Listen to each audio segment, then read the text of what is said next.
what's happening today. Fire chief won't okay homeless shelter yet. Daycare center files lawsuit to stop homeless shelter from opening. Judge refuses to grant restraining order to stop planned homeless shelter. Judge won't halt opening of shelter. Fire chief decides shelter can't open. Oh boy, social service work can be hard. It can be really hard. Let's get into this. Let's go.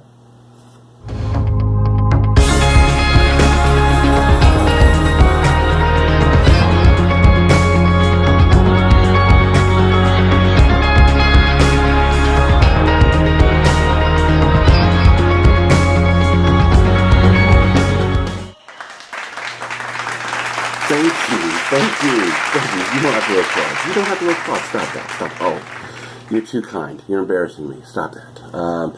Hey, it's Jim Kerr here again. Hope everybody's having a great day. It's Monday. Coming off of Father's Day. Hope all the fathers out there had a great day yesterday. Yay, dads. Yeah, so it's Jim Kerr here, and 20-year veteran of social service work, and 20-year veteran of my marriage. I've been away for a little bit. Went to Jamaica with my fabulous wife. Had a blast. In fact, want to see it? Check it out. I am in crystal blue water.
Think big, do hard things, and realize a dream or two. And I'm realizing a dream right now.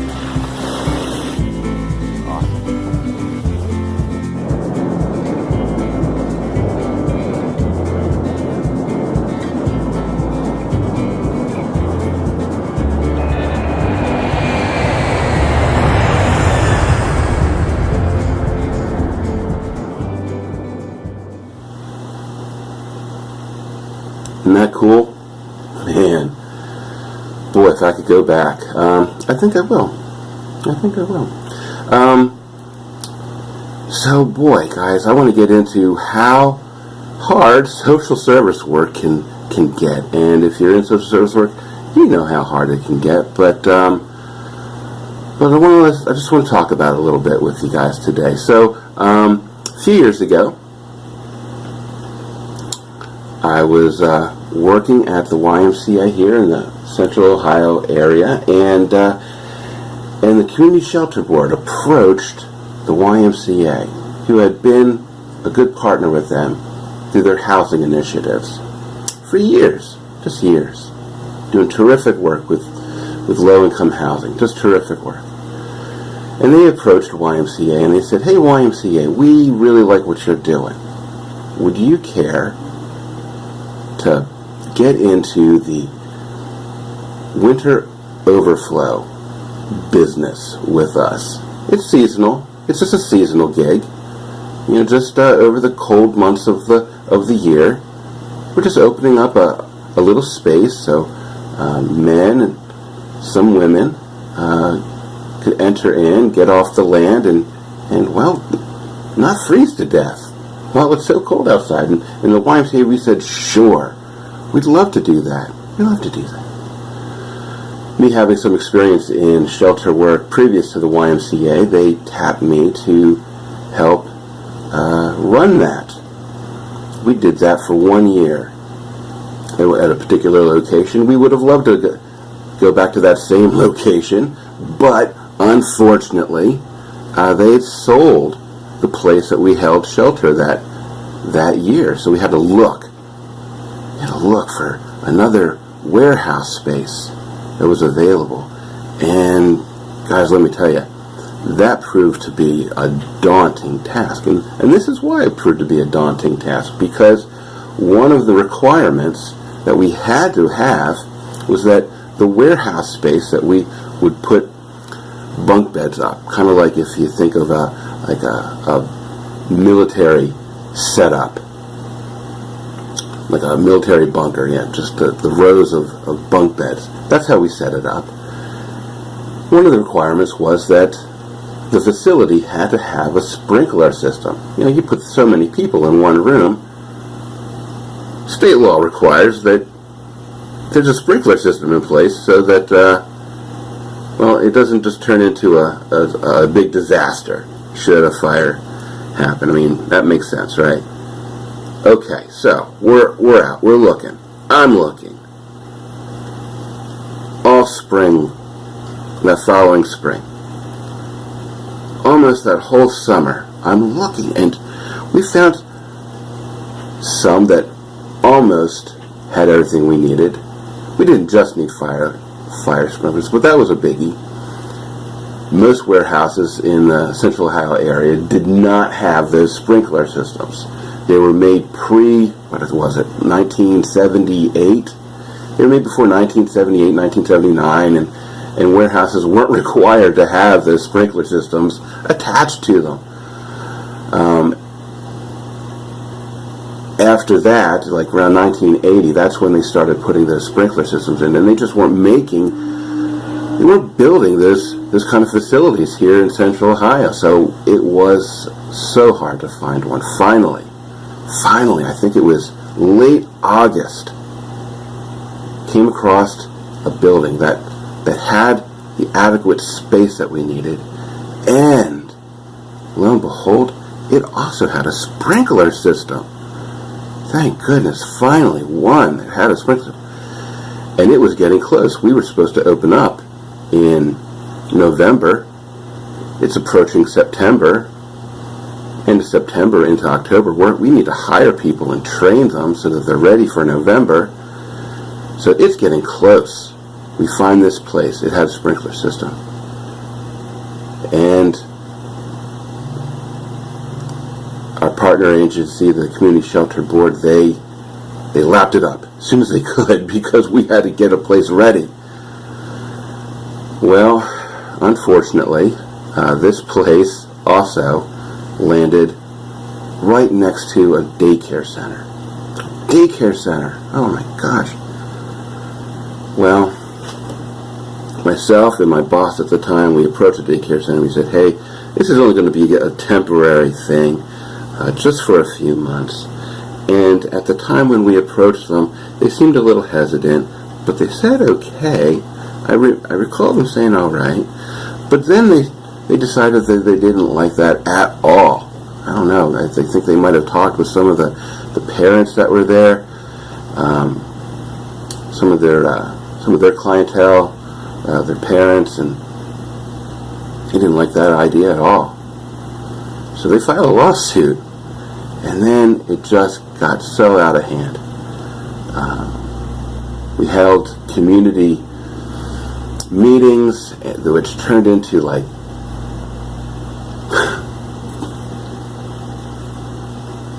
this is mob mentality, like good people, normally good people, that were just outraged at the idea that we would put this homeless shelter next to this daycare. And city officials came out, a few in support, many against, and it became this nightmare scenario where the media was just kind of taking it up as a story of interest. I had news vans parked outside my house waiting for me to come out so they could quote me, I guess. Boy, it was just really intense, really intense. So that's some of the background. Finally, after a lot of money spent to upgrade the building, we're finally here. It is. Look at this. Overflow shelter should open Monday. Wow, that's good news. Good news. Long-delayed wintertime shelter for homeless men and women passed its final inspection. It passed its final inspection. You know how many inspections we had? We had a lot of inspections. Passed final inspection. And set to open on Monday evening, the Community Shelter Board said yesterday. So this is an older article. This is posted January 5th, 2013 by Rita Price. Rita Price. So many articles by Miss Rita Price. Hi, Rita. We talked a few times. We'll get into my big quote. I have a big quote here, folks. But Rita Price, thanks for your articles, Rita Price. You do a good job.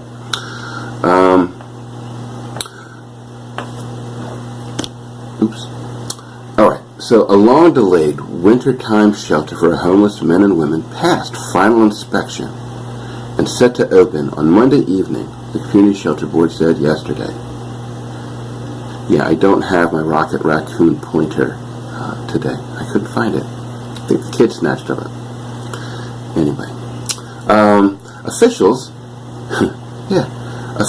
had hoped to open the temporary shelter at 511 Industrial Mile Road in Franklin Township by November 15th.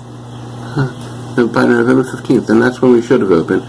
Yeah, it's, remember, it's posted January 5th. It took a little time and effort to get this thing up and running that year.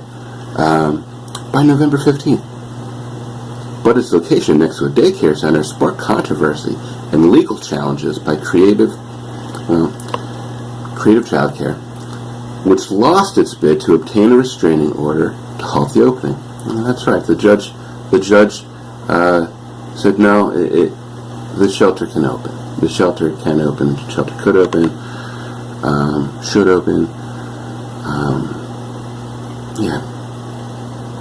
Franklin Township Fire Chief had refused to approve occupancy. Boy, did he. To approve occupancy until all safety features, including sprinklers and emergency lighting, and that wasn't it. Mr. Fire Chief, you know, that was not it, just the sprinklers and lighting were in place. In fact, it got to the point where once the sprinkler systems were set in place, brand new sprinkler system, brand new lighting, I think we had to add an air conditioning unit. Again, remember, it was winter time. We had to have the air conditioning unit fixed. They also tried to get us to improve the parking spaces needed. Again,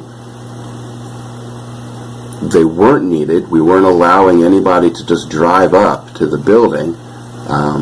In fact, we made sure that there were no walk-ups at all. We actually had we set up a bus stop that was a mile away.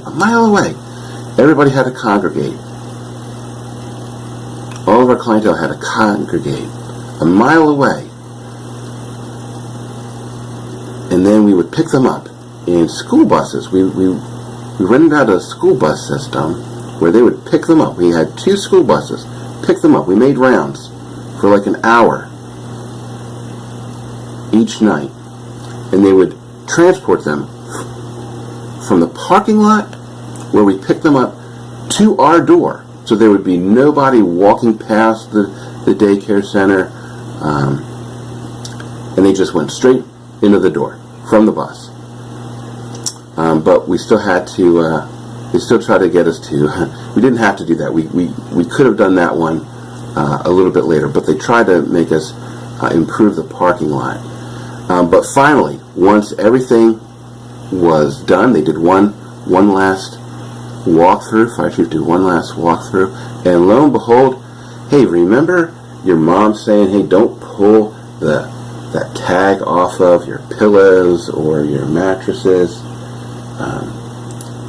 because if you read it, it says by penalty of law or something like that. It says don't tear off this. Well, some of our mattresses didn't have that tag on it, so fire chief said, nope, mattresses don't have the tags. You have to order some new mattresses, and then when those new mattresses with the tag still on are in place, well, then we can open up. Yeah, it got to that level of absurdity, but I guess it's the law. But boy, it sounded silly. It sounded like an excuse. Felt like an excuse, but I guess the law's the law, right? So we abided. We got the new mattresses. We set them in place, and then we were set to open. Sorry about that. I keep bumping into my camera. The YMCA of Central Ohio, which will operate the shelter, and shelter board officials conducted more than 40 meetings. It's true, more than 40 meetings during recent months with neighborhood residents and business owners. What a daunting task. It was daunting. And at times it was scary. You know, you're not used to having the media. Most people aren't used to having the media shove a microphone in your face or wait outside your door for you. That's scary when you meet up with these neighborhood meetings, these business meetings with residents of the neighborhood, and they just, you know that they're good people, they're genuinely good people. When you see them just turn just absurdly mad, like one fella came up to my boss at the end of this meeting. He asked if he was a Christian. He said, I'm Catholic. And he says, well, guess what? You're going to go to hell for this. And he was like, it's totally serious. Seemed serious. Seemed really mad. Boy, he was ticked. And it was that kind of thing. It was scary. And really, we were just trying to keep people from safe. Well, we wanted to keep people safe from the winter weather. You know, every year there's, one or two people. I want to say every year there's about one or two people that want to stay out on the land during the wintertime, and they perish as a result. We don't want to see that. We didn't want to see that. We didn't want to see that at all. So that's what we were there for. Provide a safe place, clean place, provide some helps for a few months, and then we would shut down. But boy, it was so daunting. And so social work can be really hard. And if you're in it, you know that it is. And it's not just this. It's, it's clienteles that don't show up for appointments and then get mad when things don't happen. It's all kinds of stuff. So, chin up, folks. You can get through anything. If I can get through this, you guys can get through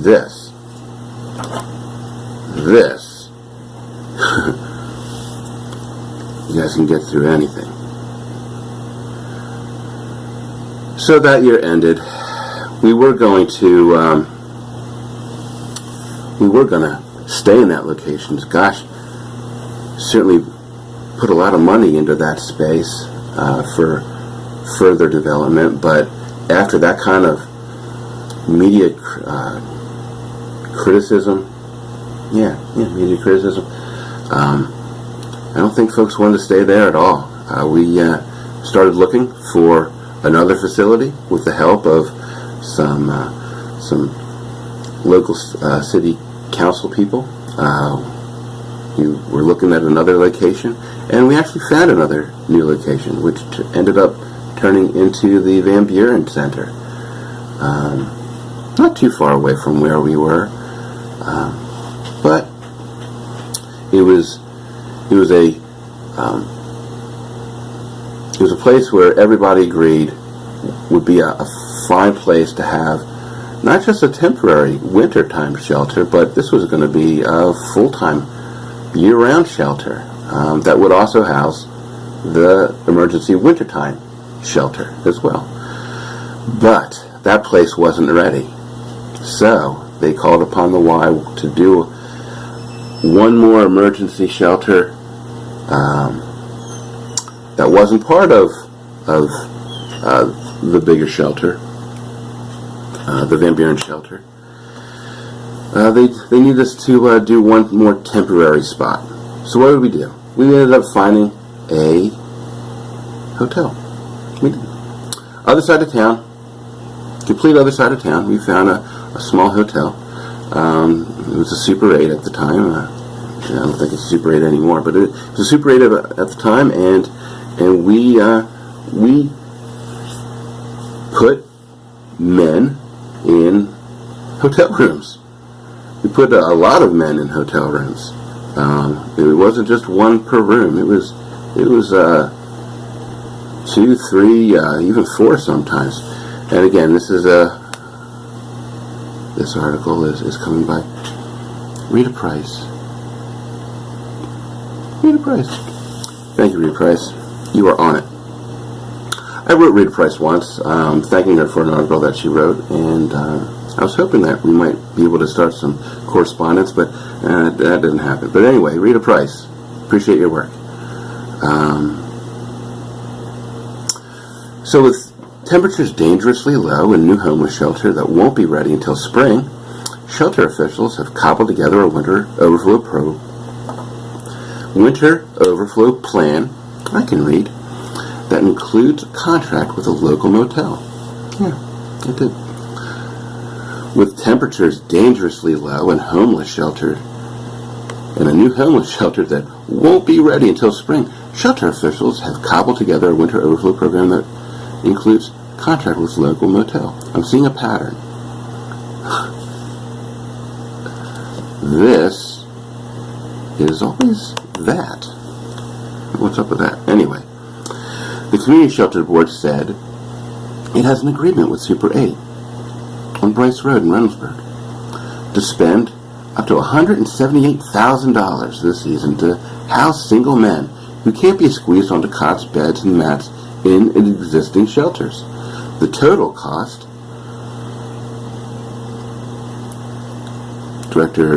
Executive Director Michelle Harrison said, depends on the number of human beings who show up. It's about $178,000 more than we want to spend. It just points out the need for this new building that we were building. Yeah. We were renovating it. A $5.9 million shelter on the west side is to serve as an intake point for homeless adults. That's what they thought it was going to be. An intake point. Anyway. Be the new home for Rebecca's Place Women's Shelter. Yeah, that didn't quite happen that way. Provide extra beds during severe weather and make space for homeless parents and children when the YWCA family shelter is over capacity. Yeah, it changed a lot. Plans changed, folks.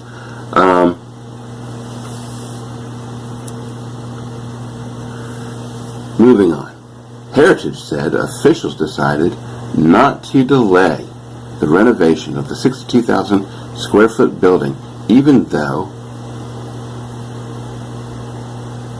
that means the system must go through winter without a permanent overflow site for homeless men and women. Every day we push back is a day we push back getting a permanent solution, Heritage said. Last winter was trouble too. A temporary 190-bed overflow shelter in Franklin Township sparked opposition and a lawsuit because it sat next to a daycare center. The shelter board contracts with the YMCA of Central Ohio to manage winter overflow.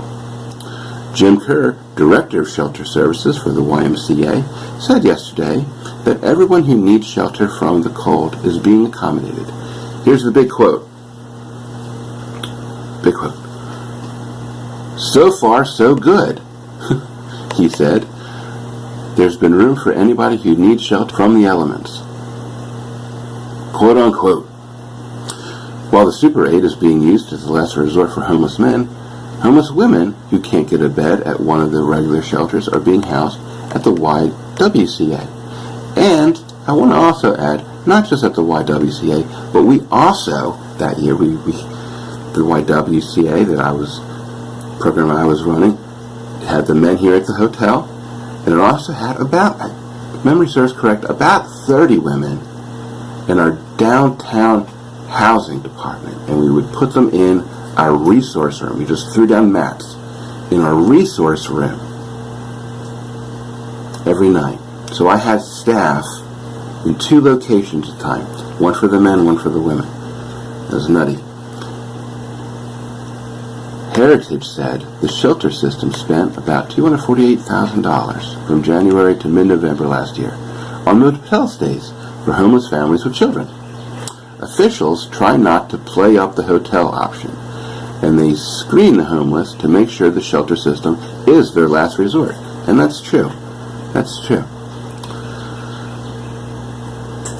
About Faith Mission. Yeah.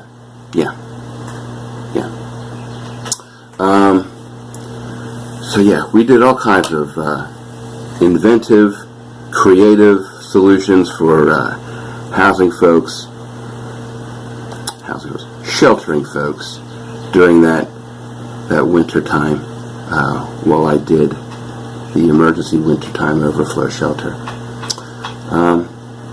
Challenging, super hard, but I'm also going to point out that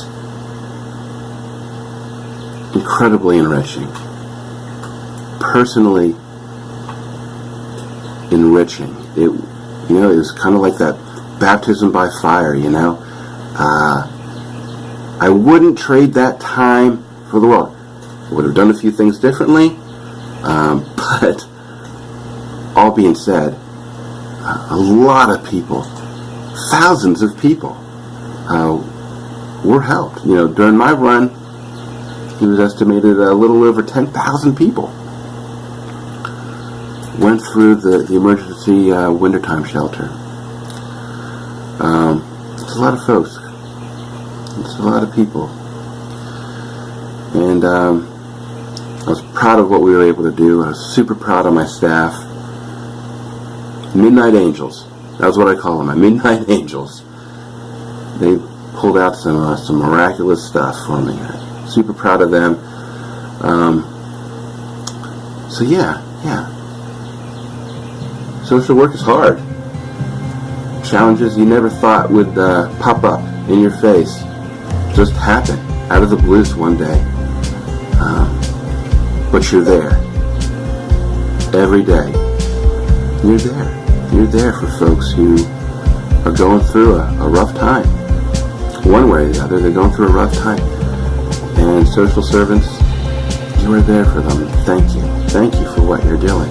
Again, if nobody has thanked you for what you are doing, not just for these individuals, but for your community as well, let me just say thank you. You're doing a lot. You're doing a heck of a job. Thank you so much. Alright, we're going to end it up here. Looks like I've had you for about a half hour, so thanks so much, guys. I'll see you next time. Bye-bye.